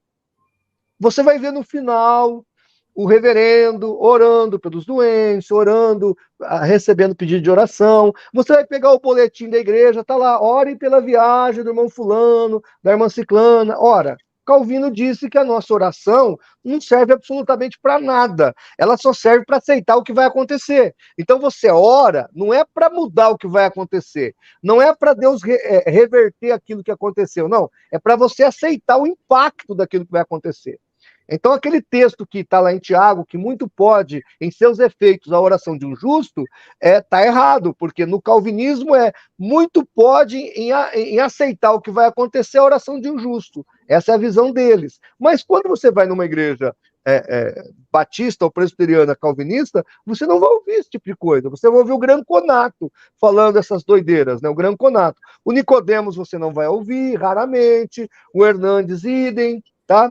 É mais fácil ouvir o Paulo Júnior, que é mais um pouco assim, fervoroso demais, né? Mas tirando essas pessoas, você não vai ouvir esse tipo de coisa que eu coloquei aqui. Por quê? Porque sabem que é doloroso aos ouvidos esse tipo de colocação. Agora, existem muitas igrejas batistas, muito boas, arminianas, Assembleia de Deus, muito boa, metodista, há muito boas igrejas arminianas. Você, por exemplo, William, congrega em qual igreja? Eu estava indo numa batista, hoje eu só frequento culto online, pastor. Eu não estou indo em nenhuma igreja. As igrejas batistas, você tá no norte ou no sul dos Estados Unidos? Eu tô aqui perto de Vancouver, Canadá. Então você está no norte. Norte. O norte é mais arminiano. Os Estados Unidos é dividido. Os batistas do norte são arminianos e os batistas do sul são mais calvinistas. Não é que não existam os dois em ambos os continentes, mas no norte é mais arminiano as igrejas batistas. Maravilha. Tá bom? Beleza. Pastor, é o senhor que define o horário que o senhor quer sair. Não, eu preciso ir. Eu quero só dizer para o espectador o seguinte. Nós estamos vivendo uma época em que o diabo quer tirar a nossa fé. Você que é da congregação, presta atenção. Se você olhar para o homem, olhar para a instituição, você vai cair. Vai decepcionar. Paulo diz assim, olhando para Cristo, autor e consumador da nossa fé. Lá em Atos 4, 11, 12, fala que em Jesus, em Cristo, é que nós temos a nossa salvação.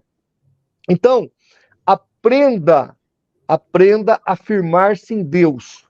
Primeira coisa que uma pessoa que se converte faz é libertar-se de instituições e focar-se em Deus. Você não é salvo por instituições. Igreja nenhuma pode salvar a tua vida. A igreja, o máximo que ela faz é apontar para a salvação. Mas quem te salva é Jesus Cristo. A graça está em Cristo, no favor imerecido que ele fez na cruz. E você pode crer. Então creia, guarde o teu coração, não deixe a confusão dominar a tua mente. Tenha tranquilidade em analisar a palavra de Deus. Analise bons compêndios teológicos. Se você quiser entrar em contato comigo, eu estou aqui à disposição para te ajudar. E eu tenho certeza que você vai viver em paz. Porque cristianismo é um jeito da gente viver em paz. E não estou falando das tribulações do mundo, que elas não terão. Elas existirão. Mas, independente das tribulações do mundo, nós viveremos em paz, principalmente doutrinário. Quando você está em Cristo, você entende o Evangelho e você vive em paz. Procure uma igreja evangélica, sirva a Deus em paz, tenha tranquilidade. Eu, de minha parte, vou continuar orando para que Deus mude o coração da liderança da congregação. Vou estar orando por você. Não tenho raiva de você, muito pelo contrário. Paulo disse assim, porventura me tornei vosso inimigo porque vos disse a verdade. Então a minha intenção é sempre ajudar. William, muito obrigado. Irmão Jair, muito obrigado. E já reitero, se quiser depois agendar uma terceira live, estamos à disposição. Valeu! Maravilha. Eu que agradeço, pastor. Valeu. A paz do Senhor Jesus Cristo. Amém. Amém. Bom, pessoal, continua transmitindo aqui ainda a live no canal do CACP. Eu acho que eu vou parar. Depois, se o pastor quiser pegar esse trecho daqui e postar no canal dele, para mim tá tudo bem. Então, se você que está vendo essa live pelo canal CACP, digita no YouTube aí William Jesus USA e entra aqui para a gente continuar essa conversa, tá bom? Vou fazer alguns convites aqui para ver se mais alguém quer entrar na live. Como que você está de tempo aí, irmão Jair? Daqui a pouquinho eu vou dar o fora, né? Não, beleza. Aí, vamos trocar umas ideias e tal. Já está pedindo a minha presença lá, né? Maravilha. A diretoria está pedindo a minha presença. Deixa eu só ver se tem algum pessoal aqui no chat que quer entrar aqui, para nós continuar essa conversa. Irmão Paulo Dancini, você quer entrar aí, meu irmão? Tem mais alguém aí? Paulo, não vai ser debate não, tá? Vai ser uma conversa. Vocês viram, quem não viu a live inteira aí, volta do começo. Eu toquei nesse assunto calvinismo porque eu tô sendo sincero. Quero deixar essas diferenças de lado, cada um acredita no que quiser e vamos seguir pregando Jesus Cristo, entendeu? Só que eu tenho um problema, pessoal. Se eu for afrontado por um calvinista, se algum calvinista vier querer debochar, quando eu vejo um calvinista falando que só eles têm a interpretação correta da Bíblia, isso mexe com os meus hormônios e eu não consigo ficar quieto, entendeu? Esse que é o problema, né? Então, tipo assim, quando eu vejo um calvinista, por exemplo, não é todos, mas quando eu vejo um calvinista de certa forma, orgulhoso, soberbo em relação às outras doutrinas, aí eu não consigo segurar. E aqui na internet, dos ex-CCBs, tem duas pessoas que eu gosto bastante, eles são calvinistas, e eu adoraria conversar com eles, escutar a versão deles, que é o Leonardo Fé em Cristo, desculpa, esqueci o canal, Libertos em Cristo, perdão, e o Paulo Dancini. O Paulo Dancini está aqui nos comentários. Se ele quiser entrar, a gente bate um papo hoje já. Vem cá, Paulinho, vem cá. Vem, Paulinho, entra aí, irmão Paulo. Vamos pôr essa conversa. Deixa eu ver se ele... Ele está aí, ó. Tá o comentário dele aí, ó. Às 19h41. Vem Deixa eu cá, ver se ele respondeu. Corre não. Eu tô saindo de casa agora. Não, sem problema. Maravilha. Veja, eu fui perguntado aí, você é calvinista, Jair? Irmão Jair, então vamos lá, eu com o irmão aqui, ó, vamos trocar uma ideia. O irmão já falou para mim que é o U, né? Eu concordo também, porque se você for para as escrituras, dá-se a entender essa soberania de Deus. Não vou negar que não, é um assunto difícil de ser tratado.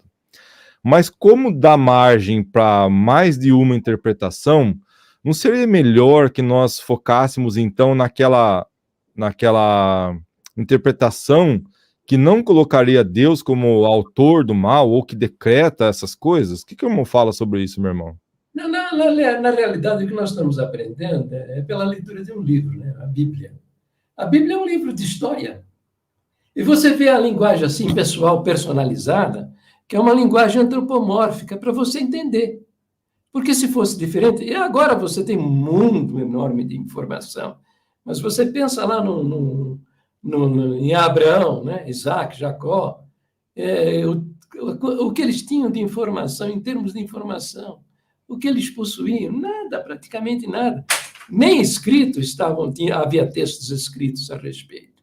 Valiam-se mais da tradição oral, quer dizer, o avô passava a tradição oral para o filho, e para o neto, e por aí vai.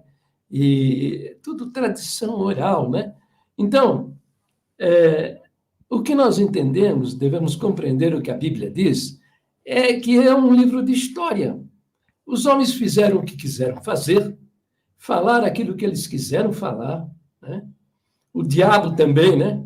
Falou o que quis fazer. Muita coisa nós não sabemos, porque o Espírito de Deus que inspirou esses registros, né? Os registros da Escritura foram inspirados por Deus. Então, o Espírito Santo que inspirou esses registros, inspirou que fosse registrado aquilo que fosse para o nosso conhecimento e a nossa informação. Então, você compreendendo a Escritura Sagrada com esta visão, entende? Você vai entender que não há como você dizer que a Bíblia contém, ou ela é contraditória, ou ela está mentindo. Quem pode dizer que a Bíblia está mentindo, que não é verdadeira, é a arqueologia. A arqueologia no seu trabalho vai confirmando o que a Bíblia diz, porque os povos a essência de povos que ela registra terem existido, está registrado, né? Em 1900 acho que 1800 e pouco, lá 1850, 1860, né? Até essa época havia controvérsia, né?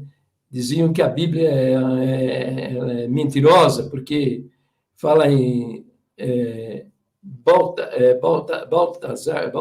Baltazar, né? Aquele que lá, o rei lá de Babilônia, né? Beltesazar, né? Que Daniel leu a inscrição na parede, né? Então, não existe nos registros, nos documentos que a arqueologia descobriu, na sucessão de cadeia dos reis de Babilônia, não existe Beltesazar, né? Esse rei de Babilônia. E diziam, então, está vendo, a Bíblia diz que é verdade e tal, é uma mentira dentro da Bíblia e tal, essa coisa toda, né? E por volta de 1800, para os meados do século XVII, né?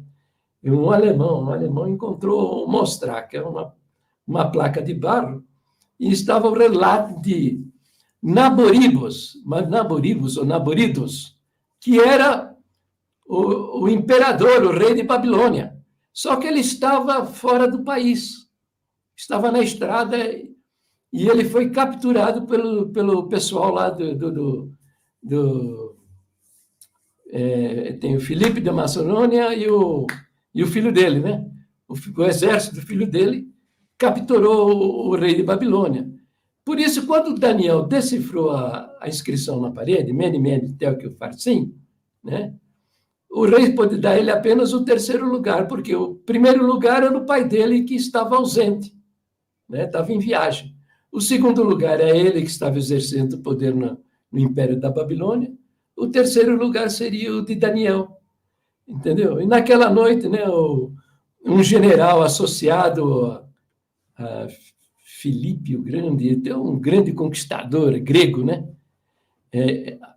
Alexandre, acho que é Alexandre na Macedônia, acho que é isso. Então, ele desviou, acho que chamava-se Aníbal, o general, desviou o rio que passava por dentro de Macedônia, tornou o leito do rio um leito seco, invadiu a Babilônia e surpreendeu a cidade, né, com o seu exército, conquistou. Então, veja, o que pode provar que a Bíblia está mentindo é a arqueologia. Porque a Bíblia é um livro de história. Nela estão os registros de alguns homens, né, em torno de 40 homens, que durante 40 séculos, de diferentes profissões, de diferentes culturas, né, eles escreveram, né, fizeram e falaram e registraram aquilo que era da vontade de Deus. Agora, o resto que, por exemplo, lá no deserto, né, o Satanás dizendo para Jesus, tudo isso te darei, se prostrado me adorares, aquele episódio ali, inspiração do Espírito Santo, para nós conhecermos que é o nosso adversário, mas não que Deus tenha inspirado dizer aquelas palavras. Ele disse porque era o que ele queria dizer e falou, e nós sabemos disso só naquilo que nos interessa. O Espírito de Deus entendeu que fosse registrado, né, para o nosso conhecimento, a nossa informação. Paulo Dancini fala 15 séculos, que será isso aí? Acho que é de Babilônia, né? Rio Tigre, exatamente, é por aí. O Paulo Dancini está ciente desses episódios, né? É verdade, está certo, é isso aí. Então, a gente tem que viver em harmonia com essa gente, entendeu? Ainda me perguntaram aqui, você é calvinista? Você é calvinista, está aí preocupado com pessoas que caiu da graça, perdeu a alma? Perdeu a alma para o calvinista é porque era do diabo mesmo. Tá? Eu falei, tudo bem, só que eu não tenho certeza disso, porque eu não sou o dono da verdade. O irmão Paulo Dancini está falando, ó, Ciro e Dário que desviaram o rio. Isso, Ciro e Dário, é verdade. É. O irmão Paulo Dancini conhece, hein? Ele está por dentro. É isso aí, Palmão! E aí, pessoal, vamos marcar uma live com o Paulo Dancini. Ei, vamos oficializar aqui, irmão Paulo. Próxima live vai ser com o irmão Paulo Dancini. Bora? Só falta a gente dar o dia aí. Oi? Irmão Jair, que você falou? Eu falei, bora aí, Paulo, vamos! Beleza. Pessoal, tá quase 1h40 de live. Vamos encerrar por aqui, irmão Jair? Vamos, porque eu tenho a minha velhinha, já está reclamando da minha presença. Beleza. Antes de eu encerrar, eu vou pôr aqui um negocinho. Só vamos ver um comentário aqui, ó. Elias Gomes. Mudando de assunto. Vocês acham que a CCB vai continuar perdendo membro? Com certeza. Vocês têm que entender que, pessoal, que não é o número que importa, tá? Os membros que a CCB está perdendo são aqueles membros que pensam, com todo respeito, né? Porque aquelas pessoas que estão ligadas a milagres, a maravilhas, se essas mesmas pessoas, se elas encontrassem na Assembleia, na Deus e Amor, na Universal, se elas recebessem o mesmo milagre, entendeu? Elas continuariam lá do mesmo jeito. Né? Talvez muitas pessoas, até por causa do tal do dízimo que na CCB não cobra, né? Talvez pessoas até têm o coração, a mente na Assembleia, na Universal, e acaba indo para a CCB pela questão do dízimo. Então, não significa número saindo ou não saindo, significa alguma coisa, tá? Porque as pessoas que estão saindo da CCB, principalmente essas que pensam, que enxergam, entendeu? Que não são tapadas, elas veem as coisas erradas lá, as hipocrisias, as mentiras e acabam saindo. Algumas conhecem o evangelho estando dentro da CCB, que eu acho que é a minoria, e a maioria, porque viu alguma coisa errada, descobriu que a CCB não é a verdadeira graça, coisa nenhuma, e acaba saindo. Aí nesse processo encontra o evangelho. Então, assim, essas pessoas que pensam, com certeza vai sair da CCB. Agora, aquelas que estão alienadas vão ficar lá. Essa é a minha opinião. Bom, gente, é o seguinte, eu já vou me despedir, né? Uhum. Vou me despedir, mas eu quero fazer um apelo. Vocês que veem o meu vídeo, por favor, façam isso, ajude-me. Eu estou abrindo o meu canal, estou disponibilizando a todos e pedindo que faça download dos vídeos onde eu trato do pecado de morte, onde eu denuncio crimes, porque usem na internet, porque só uma maneira, estou vendo que só tem uma maneira de a gente acabar com os crimes, que ainda estão acontecendo. Esteja seguro disso, os crimes ainda estão... Olha, eu estou falando a palavra, é perigoso até o teu canal cair. O CRIME ainda estão acontecendo, porque são irmão Jair, vamos ver. E almas. Essas palavras. Não tenha medo, não. Que vocês estão ceifadores de alma. Ceifadores de alma. Contra você na justiça não vai haver nada. Eu estou pedindo, pelo amor de Deus, que eles me levem para o tribunal. Eles não vão fazer porque eu sou testemunha visual e auditiva destas coisas. Então, eles não vão fazer comigo, eles não mexem. O que eles fazem é derrubar o meu canal. E já aconteceu 3 vezes, é terrível, sabe? E o meu canal não vai durar muito tempo. Agora, se vocês baixarem esses vídeos, façam um canal secundário, baixa lá e todo dia você manda bala, põe nas redes sociais. Que se eu sou solitário, eu sou sozinho. Mas se a gente multiplicar isso por muitos nós aqui, se eu tiver uma tropa de 100, de 200, todo dia, ó, por favor, façam isso. São vidas. O próximo vídeo que eu vou enviar para vocês tem um relato, depoimento de crianças, pelo amor de Deus. Uma organização que tem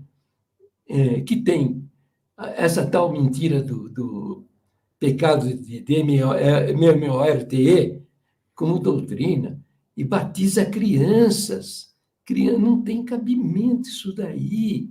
Isso aí é uma oficina de MATA, as almas. Acaba com elas. Faça isso, aplique seu esforço. Está liberado, tá? Qualquer um, quem gosta de mim, quem não gosta de mim, quem quiser pegar os meus vídeos até para zoar, baixa, faça, não ponha no seu canal, tenho o compromisso todo dia botar nas redes sociais, tá? Porque eles vão me derrubar, eu vou fazer outro, aí vai ter todo aquele processo, ninguém vai ver porque não vai aparecer, mas vocês vão poder, né, viralizar essa mensagem, mudar essa história. Tá bom? Deus abençoe a todos, muito carinho, muito amor por vocês, tá? Vocês são preciosos para mim, os meus amigos, os meus inimigos também, são excelência para mim, preciosos demais. Recebo meu carinho, meu abraço, né? Perdoa aí as vezes que eu falei alguma coisa que você acha que não estava muito certo, pode meter o pau, pode meter o cajado no que eu falei errado, não tem problema nenhum. Tudo certo, deixa eu só falar aqui, pessoal, tanto o link do canal do pastor João Flávio Martinez, o CACP, tá tudo na descrição desse vídeo aqui, inclusive o canal do irmão Jair também, tá? Peço por favor, ó, tem 111 pessoas aqui assistindo nós, vocês vão lá e se inscreve lá no canal do irmão Jair. Mais um detalhe, o novo canal, eu vou deixar aqui nos comentários, é Jair Amaral, esse é o último, né? Agora, o maior, o mais importante, que eu não consigo mais recuperar, nem na justiça consegui, tá aí, é Jair Ferreira do Amaral, nomezinho completo. Vai lá, pega aqueles vídeos assim, que você aperta ele assim, sai sangue. É esse aí que você tem que arrepiar. É isso aí. Ô, irmão Jair, você consegue baixar esses vídeos e postar no seu novo canal? Por que você não faz esse trabalho, meu irmão? Eu estou fazendo. Entendi. Mas tem 2.000 vídeos, né? 2.000 vídeos? Tem 2.000. Era 2.300. Os meninos Deus. hackearam o meu canal, derrubaram um montão. Tem 2.000. Não, beleza, então. Pessoal, Deus abençoe todos vocês. Eu queria deixar uma mensagem sincera. Não sei se eu vou deixar, acho que eu não vou deixar não, porque o pessoal calvinista vai achar que eu tô de sacanagem, eu não tô. Uma mensagem... Deixa eu ver se eu consigo aqui. É porque esse vídeo aqui foi baixado de um canal que gosta de tirar uma onda com o calvinismo, mas esquece aí o que tá escrito na tela, não foi eu que fiz isso, tá? Mas eu vou deixar uma mensagem aqui para vocês e vou finalizar a live. Bom, Jair, Deus abençoe. Amém. Grandemente, fica com Deus. E Amém. Vamos aí para a terceira live com o pastor Martinez, tá bom? Valeu. Beleza. Pessoal, vou deixar esse vídeo aqui. Foque na mensagem. Esquece o que está escrito. Foque no que ele está falando. Deus abençoe a todos vocês. Amém. A boa notícia é que Deus não é psicopata. E a outra boa notícia é que você só vai para o inferno se você quiser. Ninguém vai para o inferno contra a sua vontade. Se você quiser ser salvo, se você quiser se arrepender dos seus pecados, se você quiser crer no Senhor Jesus como seu único Senhor e Salvador, faça. Jesus disse, aquele que vem a mim de maneira nenhuma lançarei fora. Ele disse, quem crê tem a vida eterna. Então, creia, entregue sua vida ao Senhor Jesus. Coloque diante dele os seus pecados, confesse todos, e ele certamente receberá você. Quem está no inferno hoje, está lá não contra a vontade, mas porque voluntariamente rejeitou todos os meios que Deus colocou no seu caminho para a salvação. Deus não é um psicopata e você só vai para o inferno se quiser. A salvação está aberta em Cristo Jesus.